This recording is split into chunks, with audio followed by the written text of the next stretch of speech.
Ya, Bapak Ibu sekalian, mari kita bersama-sama menghormati Sang Buddha. Namo tassa bhagavato arahato sama sambuddhassa. Namo tassa bhagavato arahato sama sambuddhassa. Namo tassa bhagavato arahato sama sambuddhassa. Namo Buddhaya. Pertama saya minta maaf ya, lagi batuk. Soalnya berapa waktu yang lalu saya terlalu banyak keluar mengikuti seminar Rakernas, Raker. Nah, jadi mungkin semakin tambah umur semakin kurang ya kemampuan untuk recover ya. Jadi sedikit pilek dan batuk. Mudah-mudahan tidak menular ya.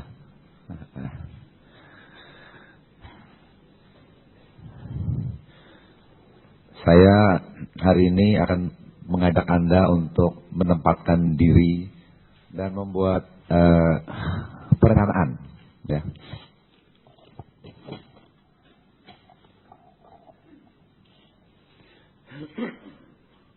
Sebagai manusia kita mempunyai banyak pilihan ya.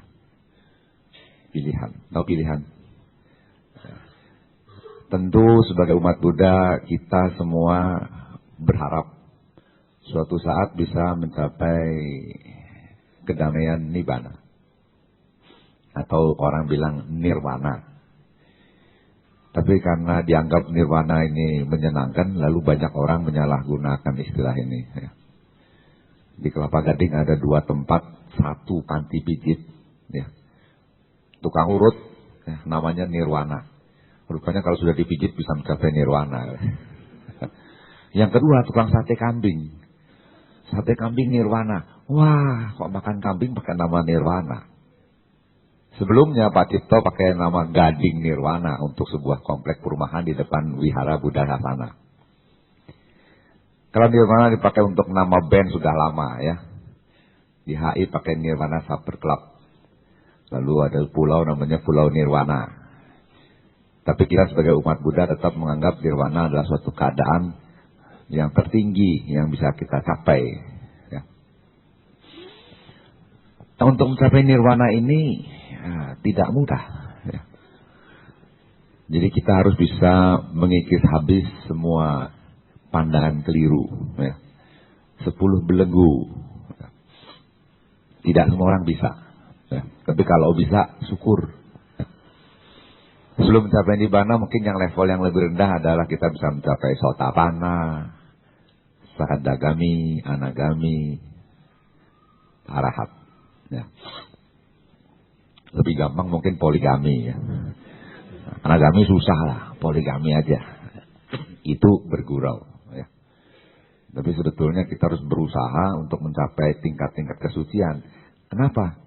Begitu kita mencapai sotapanna, tertutuplah pintu apaya bumi untuk kita ya. Jadi kalau kita mencapai tingkat sotapanna, maka kita tidak mungkin terlahir di alam-alam yang menderita. Alam peta, alam asura, alam binatang, alam neraka ya. Tapi itu kan kita yang menentukan ya. Bisa atau tidaknya kita mencapai tingkat sotapanna, yaitu mematahkan 3 belenggu. Mungkin katanya yang lebih mudah mencapai itu adalah dengan melatih vipassana ya. Jadi sekarang banyak guru vipassana datang ke Indonesia ya. Silahkan ikut ya. Kalau Anda belum siap ya, selesai meditasi bisa sinting juga ya. Karena seperti anak kecil yang belum bisa jalan dikasih tongkat, tongkatnya dijilat-jilat kan. Sebetulnya tongkat itu untuk orang tua yang sudah tidak kuat baru berguna. Anak kecil dikasih tongkat, dia jilat tongkatnya, nggak tahu buat apa. Jadi banyak orang sok tiba-tiba ikut vipassana meskipun nggak ngerti yang lain. Nah, itu seperti anak kecil dikasih tongkat. Jadi mestinya ada persiapan yang cukup ya, sebelum mengikuti vipassana. Karena yang namanya meditasi vipassana itu mempunyai efek membersihkan, purified ya. Prosesnya purification. Nah yang namanya membersihkan, ibu-ibu yang saya kira pinter nyapu ya. Kalau kita nyapu yang kita cari apa? yang kotor-kotor kan. Kita tidak cari yang bersih kita sapu, kita cari yang kotor-kotor kita bersihkan. Sehingga dalam vipassana akan muncul yang kotor-kotor dari masa lalu untuk disapu bersih, dibiarkan lewat. Nah, kalau kita tidak siap melihat yang kotor, lalu kita jadi kotor. Sama seperti kita memanggil file yang mengandung virus, ya. Lalu layar komputernya menjadi rusak semua. Ya. Itu adalah risiko dari sebuah meditasi. Ya. Berikutnya, ada orang suka samatha, ya, meditasi ketenangan. Boleh. Dengan meditasi samatha ini kita bisa mencapai jhana. Ya. Di Jepang namanya Zen Buddhism. Ya. Di Tiongkok namanya Chan. Ya. Dalam bahasa Pali namanya jhana. Yang bisa mencapai jhana 1, 2, 3, 4. Nah, kalau 1, 2 bisa mencapai alam rupa Brahma. Ya. Kalau 3, 4 bisa mencapai arupa Brahma. Ya. Itu berarti akan lama sekali di alam Brahma. Ya. Terbebas dari tumimba lahir. Tapi itu bukan tujuan akhir. Ya. Sesudah habis masa hidup di alam Brahma, kita akan kembali lahir di alam yang lain, ya, termasuk alam manusia dan lain-lain. Kemudian di dunia ini banyak orang baik, suka berdana, berkorban buat orang lain, ya. Melatih sila, ya, jadi upasaka, ya, dan upasika. Ya. Sesudah meninggal dunia mereka bisa lahir di alam dewa. Alam dewa ini ada 6 tingkatan, ya, dari yang pertama sampai yang tertinggi. Dan dewa-dewa di sini mempunyai jenis kelamin. Ya. Jadi masih punya jenis kelamin, ada dewa, ada dewi. Ya. Katanya di alam dewa ini menyenangkan karena tidak ada dewa yang sakit. Ya. Tidak ada dewa yang tua. Jadi di sana nggak ada rumah sakit, nggak ada ICU, nggak ada dokter gigi, ya. Nggak ada lain-lain, yang ada pikiran, ya. Begitu dewanya mau makan, dia berpikir di depannya sudah ada makanan, ya, gitu.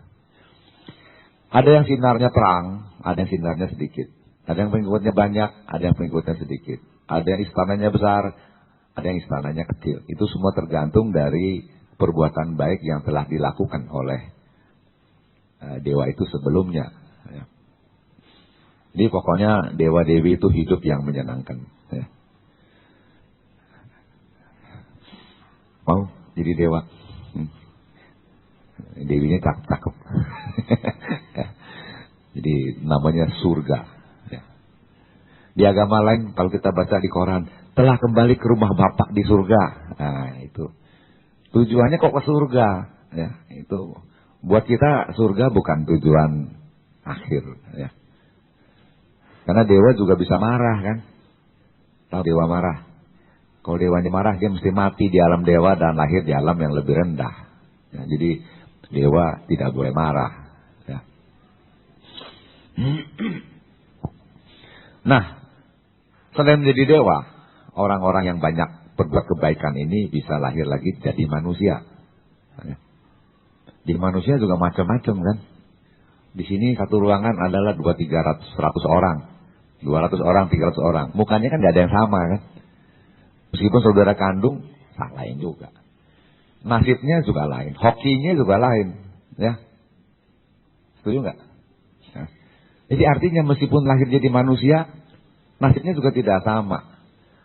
Ada yang panjang umur, ada yang pendek umur, ada yang disukai orang, ada yang tidak disukai orang, ada yang cacat fisik, cacat mental, ya. Terbelakang. Ya. Jadi meskipun masuknya manusia, itu variasinya sangat banyak. Ya. Jadi kalau menjadi manusia berdoa semoga lahir jadi anak orang kaya, ya, tidak cacat, ya. Nasibnya baik, sekolahnya lancar. Nah, katanya di Jepang kalau anak-anak itu tidak berhasil masuk sekolah yang bagus, bunuh diri. Karena nantinya pasti nasibnya nggak bagus, jadi kuli. Kalau dia masuk sekolah yang bagus, bisa jadi direktur di perusahaan-perusahaan besar. Ya, sejak kecil pun mereka sudah bersaing, ya, bersaing untuk mendapat sekolah yang terbaik. Karena dengan sekolah yang terbaik akan mendapat pekerjaan yang terbaik di perusahaan-perusahaan yang terbaik. Ya. Toyota, Honda, Matsushita dan seterusnya. Ya. Kalau di Korea Samsung, ya, yang dicari oleh anak-anak itu. Tetapi kalau kita ini tidak mengerti dhamma, hidup dalam pergulatan, mengejar kenikmatan, lalu dipengaruhi oleh loba, dosa, moha, ya, melanggar Pancasila. Nah, itu sudah pasti setelah meninggal dunia akan lahir di alam yang lebih rendah. Ya. Tentu paling bawah adalah alam neraka. Ya. Alam neraka, alam binatang, alam peta, alam asura. Ya. Kemarin ada cerita, saya dengar. Itu ada donatur di Serang katanya. Sudah meninggal dunia jadi anjing. Siapa yang lihat? Anak kecil. Rupanya ada anak kecil yang bisa, mungkin dulunya punya kemampuan, ya, sekarang masih punya. Jadi bisa, oh ini kan om yang dulu ada di sini. Gitu, ya. Jadi anjing. Karena kalau dia meditasinya itu cara untuk memperkaya diri. Pernah dengar yang namanya pesugihan? Nah, ya. Kaya sih. Ya. Bisa nyumbang tanah luas sih kaya. Tapi setelah meninggal jadi hewan. Ya. Hewan juga nasibnya lain-lain kan. Ada anjing pudel yang tidur sama majikannya, makan daging tiap hari. Ada anjing geladak yang mati digebukin orang kan. Sama-sama anjing, itu nasibnya juga lain. Kucing juga begitu. Ada kucing Persia, ada kucing tukang nyolong ikan. Kelaparan. Ya, jadi kuda juga sama. Ya. Ada kuda yang kuda balap, dimanja. Ada kuda buat narik gerobak. Ya. Kerja berat tiap hari. Ya. Digebukin tiap hari. Jadi begitupun alam peta, alam asura, nasibnya lain-lain. Ya. Sang Bodhisattva pernah lahir sebagai yaka. Ya. Yaka itu salah satu jenis dari asura. Raja yaka. Ya. Kemudian diramalkan bahwa yaka ini kemudian akan menjadi sama sang Buddha. Ya. Begitu. Kalau neraka jangan tanya, pasti nggak enak. Ya. Simbolnya itu api, ya, api terbakar. Ya. Nah, setelah mendengar saya jelaskan seperti itu, kita semua boleh memilih. Ya. Kalau kita ingin masuk alam neraka, alam peta, alam asura, alam binatang, hidup aja semaunya santai. Ya. Tidak mau memberi sama orang lain. Ya. Tidak mau mempersembahkan sesuatu pada orang lain atau kepada altar. Tidak mau berkorban buat orang lain. Tidak mengerti akibat dari perbuatan baik dan akibat dari perbuatan buruk. Orang seperti itu akan merosot, ya. Pasti. Dan kalau sudah meninggal dunia ya masuk ke alam yang menderita. Ya. Sang Buddha mengatakan itulah tanda-tanda kemerosotan. Ya. Orang yang tidak pernah memberi pada orang lain berarti kan kikir kan? Ya. Tidak mau mempersembahkan sesuatu, tidak mau menghormati sesuatu, sombong kan? Ya. Tidak mau berkorban buat orang lain. Ya. Dan tidak mengerti hukum karma. Tidak tahu akibat dari perbuatan baik dan akibat dari perbuatan buruk. Nah, itu bahaya. Ya. Kadang-kadang ada yang mengajarkan sama kita. Wah, nggak usah berbuat baik, berbuat buruk. Percaya aja sama saya. Sorga, jaminannya. Nah, kalau kita percaya, nah kita yang bodoh lah. Nah, ya dia aja belum tentu masuk sorga, masa dia ngajakin kita masuk sorga. Ini kan? Jadi janganlah percaya pada ucapan-ucapan yang nggak ada dasarnya. Ya. Secara teori memang hukum karma itu tidak bisa diurut ya. Perbuatan A hasilnya B itu susah. Ya, tetapi kalau kita pakai pembuktian terbalik kan lebih gampang. Ya. Kalau dulu kita tanam pohon mangga, nggak mungkin kita petik durian sekarang kan. Tentu petiknya buah mangga. Gitu. Ya. Saya menganggap Buddha ini adalah guru yang sangat jujur, ya, tidak pernah menjanjikan sesuatu yang mustahil. Ya. Tapi tentunya pemahaman yang kita peroleh harus dikejar terus, tidak datang sendiri. Ya. Anda boleh punya buku Tipitaka Pali di rumah, tapi kalau nggak pernah dibaca, pajangan kan? Ya, buat apa? Punya buku bukan berarti mengerti isi buku. Ya. Jadi kita harus baca. Ya. Nggak ngerti, tanya. Ya bisa aja ditanya nggak bisa jawab. Ya. Tapi kalau kita hanya punya buku banyak, setiap tamu datang kita lihat nih, saya punya buku Tipitaka Pali. Ya, boleh sih dipinjemin orang lain.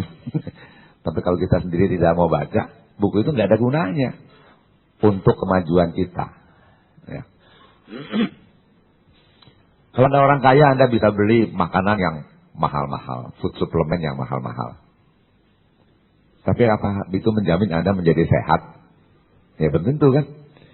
Nah, pulang pagi terus, mau makan suplemen satu gudang juga sakit-sakitan terus. Ya. Betul nggak? Nah. Jadi secara sederhana, Sang Buddha mengatakan pikiran adalah pelopor. Jadi mulailah dengan pikiran. Ya. Kemarin ada teman saya, umurnya lebih tua setahun dari saya. Sudah 10 tahun menderita tekanan darah tinggi. Ya 150, 160, aman dia bilang. Ya, nah, minggu lalu kantornya itu diganggu. Bukan diganggu sama tuyul, diganggu sama anak kecil. Kabur dia. Ya. Dari siang sampai sore itu anak kecil bolak-balik pencet bel. Orangnya nggak ada. Jadi karyawannya keluar masuk. Siapa tadi? Nggak ada orang. Siapa tadi? Nggak ada orang. Setengah hari. Itu anak kecil mencet bel terus. Jam 6 karyawannya pulang semua. Ya namanya bos pulangnya belakangan. Bunyi lagi tuh bel. Dia keluar. Nggak ada orang lagi. Kemudian karena orangnya penasaran, dia intip. Kelihatan yang mencet anak kecil. Ya. Pencet bel, udah pencet kabur. Ya, kemudian dia keluar, dia kejar itu anak. Kebetulan di kantor, ya sebelahannya sama dia tegur sama orang tua yang ada di situ. Mbak, tolong dong, anaknya diatur. Ya. Masa setengah harian ganggu kantor saya pencet bel terus, iseng. Ya. Apa nggak ada kerjaan lain? Apa nggak bisa dikasih mainan, bacaan yang lain supaya jangan pencet bel kantor saya? Setengah hari diganggu terus. Itu yang ditegur bukannya bilang terima kasih, malah balas. Apa nggak pernah punya anak kecil? Itu kan kalimat yang sederhana kan. Anaknya udah gede-gede itu, ya umurnya lebih tua dari saya setahun, jadi berarti lebih tua dari saya. Cuman belum punya cucu dia. Ya. Saya kan udah punya 4, dia belum. Jadi nggak tahu punya anak kecil lagi kan. Anak kecil memang susah diatur kan. Marah dia, marah. Tahu marah? Tensinya naik jadi 250. Stroke. Rugi kan? Masa anak kecil bikin dia stroke? Dia jatuh ke lantai, tangan kanan, kaki kanan, muka kanan lemah semua, lumpuh semua. Untung masih sadar. Tangan kiri tidak lumpuh. Dia telepon istrinya suruh datang. Istrinya nggak bisa masuk. Mesti pakai sidik jari. Kan kantor-kantor sekarang kan udah pengaman kan mesti pakai sidik jari. Nggak bisa masuk istrinya. Cari dulu karyawan yang kebetulan bisa dimintai tolong. Ya udah jam 6, jam 7. Ya. Jadi bagaimana? Pikiran, ya, perasaan yang negatif itu merugikan kita. Ya. Ada satu umat di Kelapa Gading baru meninggal dunia kena kanker stadium 4. Menderitalah ya, kanker stadium 4. Karena teman-temannya menganjurkan dia ikut meditasi. Bertakade, ikut vipassana sampai puluhan kali. Mati juga kan? Ya memang meditasi bukan terapi kan?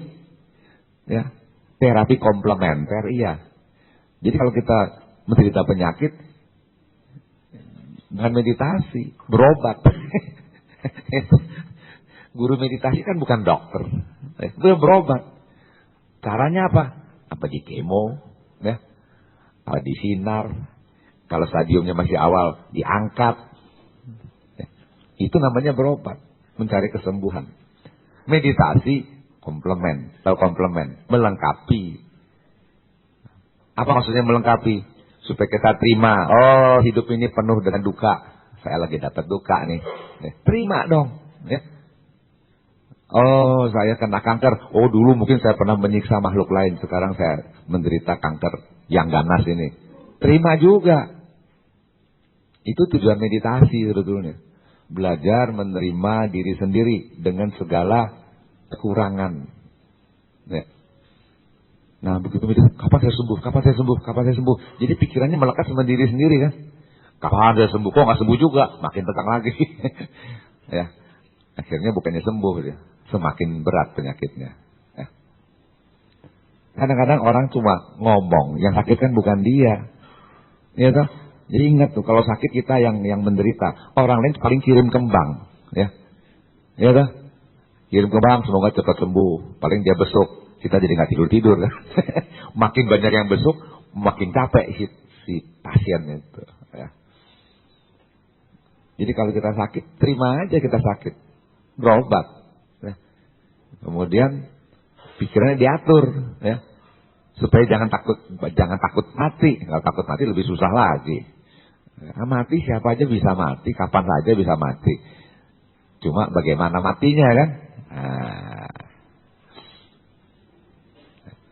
Nah, badan kita boleh sakit, pikiran kita nggak boleh sakit, perasaan kita nggak boleh ketakutan. Ya. Banyak orang takut pada masa lalu. Oh dulu saya begini-begini, nanti kalau karena memburuk berbuah, saya bagaimana? Nah itu ketakutan pada masa lalu. Tapi ada juga yang takut masa depan. Anak saya bodoh semua, ntar hari tua saya bagaimana? Ya sah? Atau anak saya putau semua, ntar saya tua nggak ada yang temenin. Gitu. Itu takut sama hari depan. Sang Buddha mengatakan kepada Sona, anak cucu, menantu, jangan diharapkan. Kita harus berlindung pada karma kita masing-masing. Bikinlah perbuatan baik yang banyak, patuh pada sila. Itu hari tuanya pasti aman katanya. Tapi kalau kita nggak punya sila, nggak punya macam-macam, susah mengharapkan anak menantu ngurusin kita. Ya, kalau karma kita baik, pasti orang hari tuanya pasti baik juga. Ya. Begitu.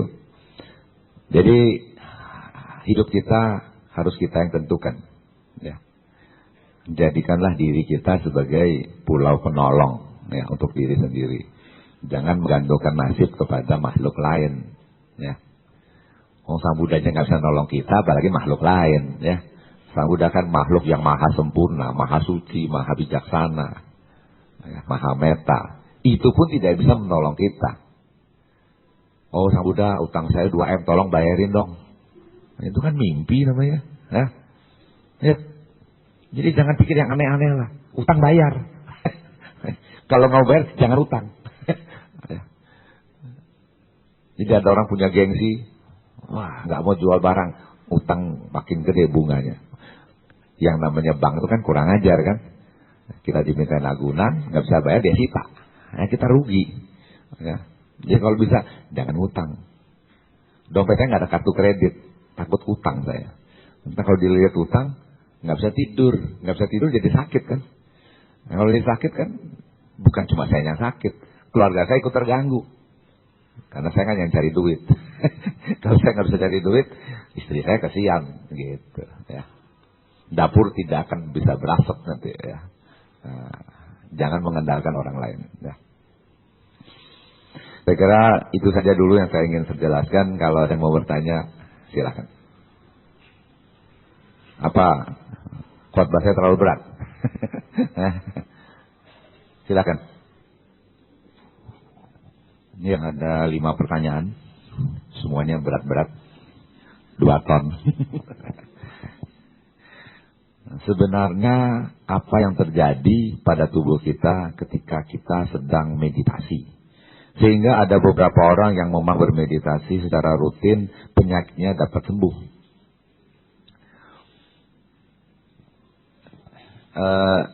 Meditasi itu membuat pikiran kita menjadi lebih tenang, ya, tidak gelisah begitu.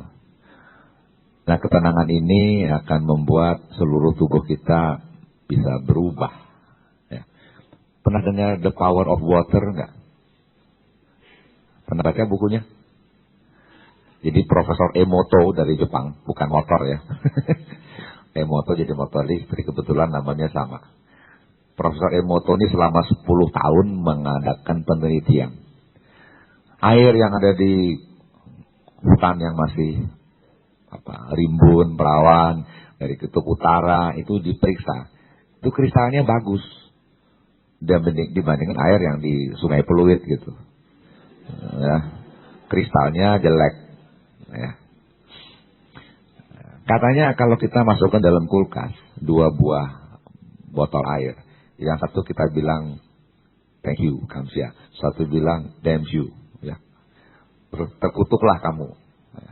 Maka nanti kalau diperiksa seminggu kemudian, kristal yang kita bilang terima kasih itu bagus. Kristal yang yang berasal dari botol yang kita tulis kurang ajar kamu, kristalnya jelek. Ya. Jadi itu artinya secara ilmiah terbukti bahwa air itu ikut berubah mengikuti pikiran kita. Ya. Itu udah ilmiah sekarang, bukan lagi tebak-tebakan, ya, sudah ilmiah. Teknologinya sudah ada, memeriksa kristal air. Nah, secara teori tubuh kita kan 70% terdiri dari air. Ya. Kalau ubur-ubur 95% air, ya. Kalau tubuh kita 70%. Mungkin kalau sudah tua 60%, soalnya udah kering. Ya. Kalau masih muda 70 sampai 75% tubuh kita terdiri dari air. Nah, bayangkan kalau pikiran kita bagus, maka air-air itu berubah semua kan? Ya kan? Berubah menjadi bagus kristalnya. Dan itu akan menghambat pertumbuhan sel-sel kanker, infeksi, kuman-kuman, dan seterusnya. Ya. Jadi perlu menjaga pikiran dan perasaan. Karena dia akan mengganggu, kalau jelek mengganggu air-air yang ada dalam tubuh kita. Ya. Mudah kan menjelaskannya? Ya. Jadi kalau meditasi membuat kita menjadi gelisah, itu salah namanya. Ya. Kalau meditasi membuat kita menjadi tenang, maka pikiran yang tenang, perasaan yang terkendali akan membuat air dalam tubuh kita menjadi baik. Ya. Sehingga akan membuat penyakit kita cepat sembuh. Nah, itu yang menjelaskan mengapa orang suka minta air ke biku, ya kan? Bante minta air, nah bantenya baca apa itu sambil ngeludah sedikit. Nah, kita bawa pulang, ya. Ya, kita minum, kita taruh di altar dan seterusnya. Nah, kalau air itu ada di altar sama juga. Kita akan berpikir yang baik-baik di altar, ya. Kita baca parita, kita meditasi. Jadi air itu mendapat getaran yang baik juga. Sehingga mempunyai efek penyembuhan. Ya. Jadi semakin suci bikunya, mungkin airnya juga semakin kuat gitu ya. Atau semakin berat badannya semakin kuat. Ya, tentu semakin suci ya. Kalau tadi dijelaskan meditasi vipassana terlalu berat bagi umat awam atau pemula. Jadi meditasi apa yang cocok bagi pemula? Dan harus latihan berapa lama agar mencapai tingkat swatapana? Wah, nggak ada jaminan itu. Ya. Jadi untuk pemula, kita kan tadi sudah latihan samatha, yaitu metta bhavana. Ya. Dalam vipassana, dalam Visuddhimagga disebutkan ada 40 macam ya objek meditasi untuk samatha. Yang paling gampang metta bhavana. Tapi kalau Anda mau latihan sendiri anapanasati boleh ya. Nah, sedang lamanya ini tergantung kualitas ya. Ada yang 1 jam tapi ngelamun terus, itu nggak bagus, mendingan 20 menit tapi bisa konsentrasi ya. Jadi kalau meditasi sama ngelamun beda ya. Jadi kalau meditasi, pikiran jalan-jalan jangan diikutin terus, ya. Setelah sekian lama tarik ke objek semula lagi, ya. Ya secara teori katanya yang bagus 1 hari sekali atau 2 kali. Tapi mau seminggu sekali juga nggak apa-apa daripada nggak sama sekali, ya. Jadi sebetulnya dalam agama Buddha meditasi adalah latihan. Yang penting adalah kesadaran. Jadi setiap saat sejak kita melek mata sampai kita tidur lagi, kalau bisa pikiran kita itu harus selalu sadar. Itu yang disebut oleh Kundanai dari Thailand, namanya Dhamma Moment. Ya, Dhamma Moment. Jadi pada saat menentukan maka kesadaran itu sangat penting. Ya, saya pernah ceritakan dulu, ada seorang pemburu meninggalkan anaknya sama anjing. Begitu dia pulang, mulut anjingnya berdarah, ekornya goyang-goyang. Ini pasti makan anak saya. Dia tembak tuh anjing. Setelah masuk rupanya anjing itu baru berkelahi sama ular besar. Anaknya masih hidup, anjingnya udah mati. Ya. Kalau saja dia lihat ekornya, tentu dia tidak jadi tembak itu anjing. Dia hanya lihat mulutnya, tidak lihat ekornya. Anjing yang ekornya goyang di pantatnya di atas itu berarti merasa bangga telah berjasa buat majikannya. Tapi kalau dia berbuat salah, ekornya kan turun ke bawah. Ya kan? Itu namanya body language. Ya. Iya dong. Kalau ekornya naik ke atas goyang-goyang pasti dia happy. Sudah berjasa buat majikan. Ya. Itu dia menyesalnya seumur hidup. Ya. Kan pada saat yang penting dia melakukan keputusan yang salah.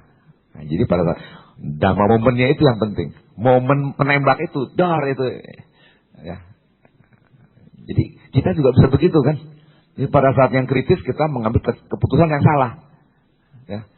Sehingga kita akan sesalkan keputusan itu untuk sisa hidup kita. Ya. Nggak bisa kembali. Masa lalu tidak bisa kembali meskipun 1 detik. Ya. Jadi supaya tidak menyesal, kita harus sama sakti namanya. Ya. Aware. Sadar terus menerus apapun yang terjadi. Ya. Apa yang kita dengar, apa yang kita lihat, apa yang kita rasa harus kita sadari terus. Jangan sampai kehilangan kesadaran. Karena itu kita dalam sila kelima tidak boleh minum minuman yang menyebabkan lemahnya kesadaran. Supaya kita tidak melakukan perbuatan yang salah-salah ketika kita tidak sadar. Ya. Oke. Jadi berapa lama untuk mencapai Sotapanna, ya berapa banyak usaha kita untuk mematahkan 3 belenggu itu. Ya. Namo Buddhaya, Romo, saya mau tanya, kalau kita berdana atau berbuat kebajikan, yang pertama kita limpahkan jasa ke para leluhur dulu, atau kita berdoa untuk diri kita sendiri, baru kita limpahkan jasa kebajikan itu untuk para leluhur. Terima kasih. Kalau kita berbuat jasa, maka hasil dari perbuatan jasa itu kan pasti kembali ke kita kan. Nggak usah berdoa lagi. Seperti kita menyalakan lilin, semoga menyala. Udah pasti lilinnya nyala, kita sulut pakai geretan. Jadi nggak usah berdoa untuk diri sendiri. Nggak perlu. Jadi kalau kita berbuat jasa yang luar biasa, yang hebat, kita lapor ya. Kita persembahkan jasa itu kepada leluhur kita. Ya. Kalau meta bawana, kita arahkan pada diri sendiri dulu. Ya. Tidak usah kepada para leluhur, karena susah. Ya. Karena leluhur kita kan nggak tahu udah di mana kan.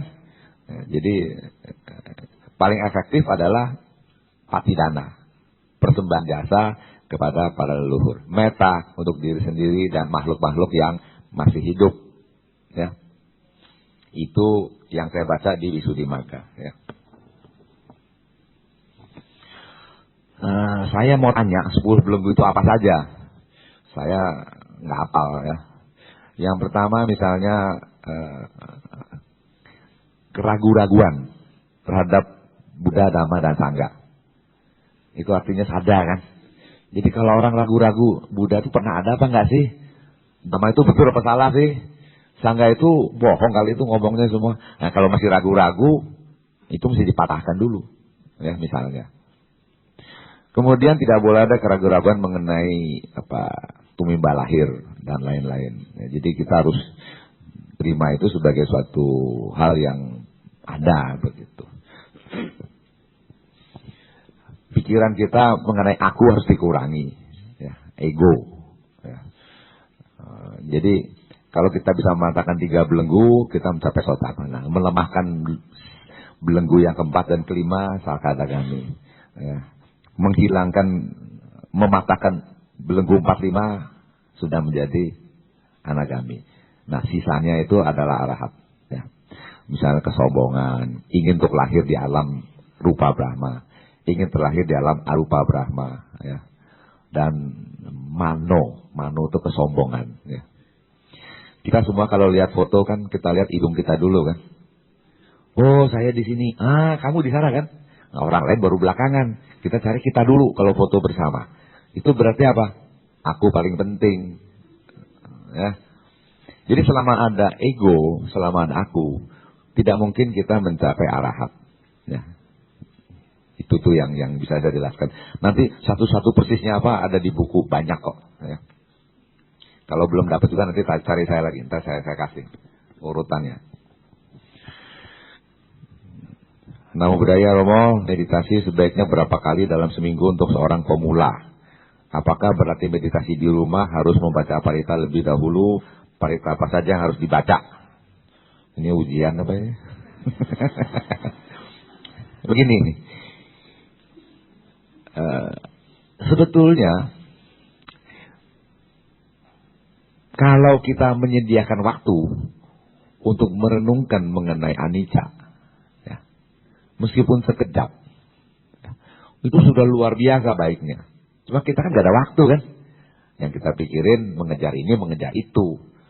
Tapi kita lupa ya, merenungkan mengenai anicca misalnya. Kenapa? Karena dengan merenungkan anicca kita akan mendekati pemahaman mengenai dukkha. Ya, jadi kalau lihat orang mati, ngelayat, kremasi, kubur, kita mesti pikir, saya juga begitu nanti. Gitu. Nggak ada orang yang nggak mati, pasti kita akan mati. Ya. Nah, dengan memahami itu kita akan lebih dekat dengan anicca, dukkha, anatta. Gitu. Ya. Nah, anatta itulah yang kalau sudah dipatahkan, sudah dimengerti, arahat. Ya. Selama kita menganggap diri kita ini ada, aku ini ada, maka nggak mungkin kita bisa mencapai tingkat arahat. Ya. Tadi saya sudah jelaskan mengenai berapa kali. Ya, kalau untuk latihan, ya pagi sore, mau tiap hari, mau 2 hari sekali, 3 hari sekali, tapi banyak yang setahun sekali kan. Ya terserah, karena semuanya kan tergantung usaha. Ya. Kalau kita mau menggergaji kayu, kalau kamu cepat ya gergaji terus sampai putus kan. Atau bisa juga sehari 2 kali crack rock, besok terusin. Putusnya tahun depan gak apa-apa. Yang penting saya udah gergaji hari ini 2 kali goyang, crack rock. Tapi kalau kita mau cepat ya terus dong, jangan berhenti. Ya. Jadi sebetulnya yang paling penting dari meditasi adalah mengenal diri sendiri. Ya. Karena orang lain tidak kenal pikiran kita. Hanya kita yang tahu. Iya dah. Siapa yang bisa baca pikiran kita? Mungkin ada yang bisa telepati, tapi itu jarang. Ya. Hanya kita yang tahu pikiran kita, hanya kita tahu berapa banyak kekotoran batin yang kita miliki. Ya. Jadi sebetulnya tujuan utama meditasi adalah mengembangkan batin, supaya kita bisa mengurangi yang jelek-jelek, menambah yang baik-baik. Itu namanya daya upaya benar. Itu yang paling penting dari agama Buddha sebetulnya. Ya, kita harus sadar yang jelek kita kurangi, yang jelek belum ada, jangan sampai ada. Kebaikan yang sudah kita punya dipertahankan, yang belum punya ditambah. Jadi hari demi hari kita menjadi orang yang lebih baik. Kalau semakin lama semakin tidak baik, berarti kita mundur. Ya. Itu bukan murid Sang Buddha mestinya kalau mundur. Ya. Nah, tadi kan saya sudah kasih tahu kan, nomor 1 kalau orang sudah mulai berhenti memberi kepada orang lain. Kan di situ tulis, memberi bukan berarti hilang. Dah. Begitu kita memberi, karena sudah mulai bekerja, ya, nanti kembali kepada kita apa yang kita beri. Ya. Nah, tergantung bibitnya dan tempat kita menanam. Ya, kalau kita menanam di tempat yang subur, buahnya banyak.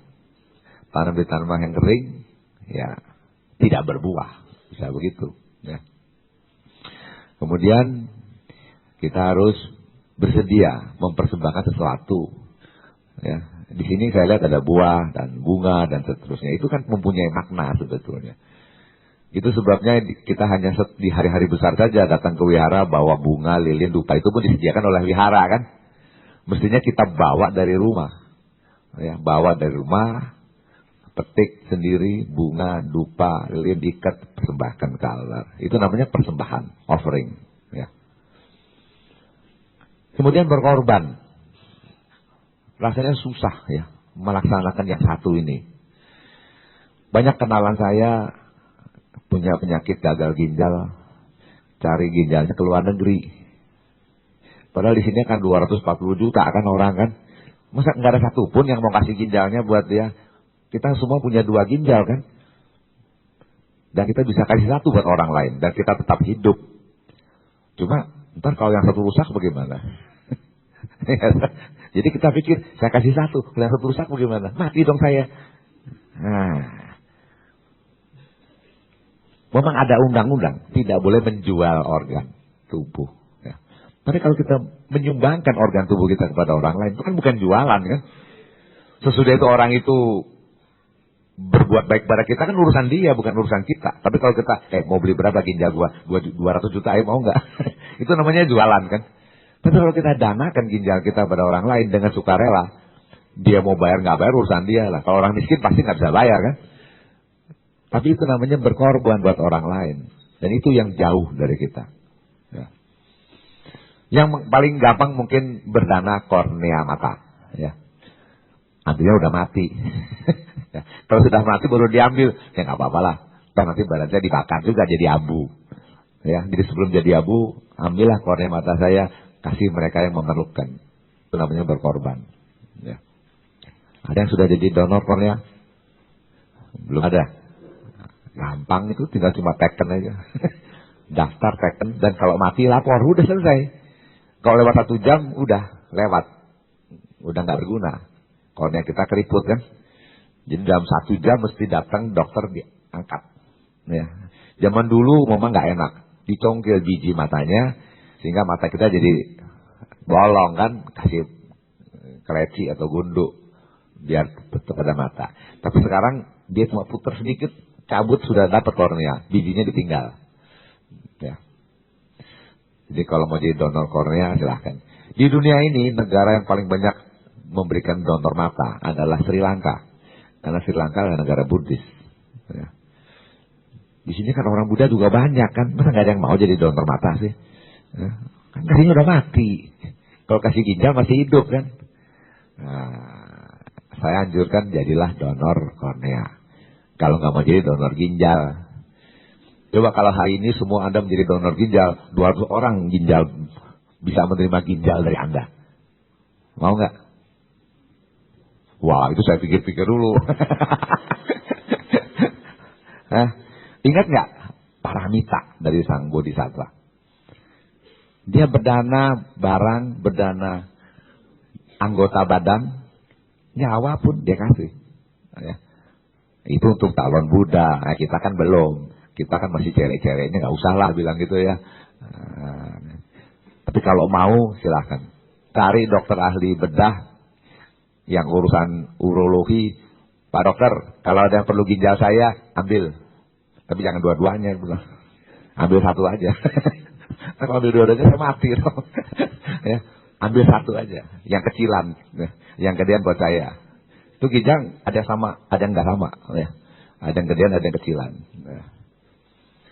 Tapi kalau orang Buddhis mulai dengan cara itu mungkin bagus buat orang lain. Ya. Terutama buat saudara kandung. Ya. Kalau kita kasih saudara kandung, penolakannya lebih kecil dibandingkan kita kasih orang lain. Apalagi kembar 1 telur, itu paling bagus. Tidak ditolak sama sekali. Ya. Jadi kalau ada orang yang punya penyakit gagal ginjal, berikan ginjal 1 kepada dia 1. Berarti dia hidup utang nyawa sama kita kan. Nah, gitu. Itu namanya berkorban. Susah. Ya. Dan yang terakhir, yakinilah bahwa hukum karma itu ada. Hukum alam itu ada. Kalau kita melakukan perbuatan baik, jangan berdoa semoga saya kaya. Nggak usah. Pasti berbuah. Ya. Cuma tekniknya betul apa salah, ya. Kalau kita berbuat jahat, pasti berbuah. Nggak usah berdoa semoga saya bebas dari buah karma buruk yang saya lakukan tadi. Itu tidak fair kan? Ya. Jadi itu harus menjadi keyakinan kita, hukum alam. Ya. Saya kira cukup jawaban saya. Ya. Semoga Anda nggak semakin bingung ya. Ya. Dan mau meditasi dengan cara yang sederhana. Ya. Jadi mulai dengan metta bhavana, kemudian samatha. Kalau pikirannya kusut, banyak utang, baca parita dulu lebih bagus. Makin panjang makin bagus. Ya. Karena kalau kita baca parita, kita kan diharapkan bisa lupa ya dengan persoalan hari-hari. Kalau mau panjang ya baca sampai full course ya, sampai semua selesai. Tapi kelamaan, mungkin cukup nggak usah baca parita, hanya gata ya wadana, misalnya Pancasila, saca Buddha Dhamma Sangha Nusati, saca gata cukup. Waktunya pendek, cukup baca wadana, tisarana, udah. Atau Pancasila.